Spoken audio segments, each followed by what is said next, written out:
সরবরাহের জন্য সব জায়গায় এই অবৈধ অর্থনীতিকে বন্ধ করে দিবেন এবং তাদের বিকল্প ব্যবস্থা চালু করবেন এবং রিস্কার ভাড়া নির্ধারণ করতে হবে যে কত টাকা হলে একজন রিস্কাওয়ালা দিন মজুরি হয়।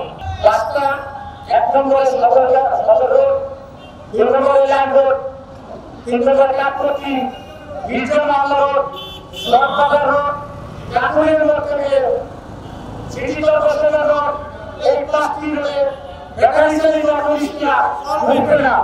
এর আগেও আমাদের সাথে যত হয়েছিল তারা কিছুদিন চলার পরে আবার পুনরায় এই ৫টা রোডই ঢুকে চরম যানজটের সৃষ্টি করে। বান্ডেল থাকলে প্রতি সেনমানিতে টাকা বাঁচবে। বিকাশ সেনমানি বান্ডেল কিনে জিতুন প্রতি লেনদেনে। শুরু হয়েছে Standard Chartered Channel I Agro অ্যাওয়ার্ডের ১০ম আয়োজনের মনোনয়ন গ্রহণ। এবার নতুন ক্যাটাগরি বছরের সেরা ছাদ কৃষক সহ মোট ১৩টি ক্যাটাগরিতে পুরস্কার প্রদান করা হবে। মনোনয়ন গ্রহণ চলবে আগামী ১৫ জুলাই ২০২৫ তারিখ পর্যন্ত। বিস্তারিত জানতে ভিজিট করুন www.agroaward.com এবং ফোন করুন 018737000556 এই নম্বরে।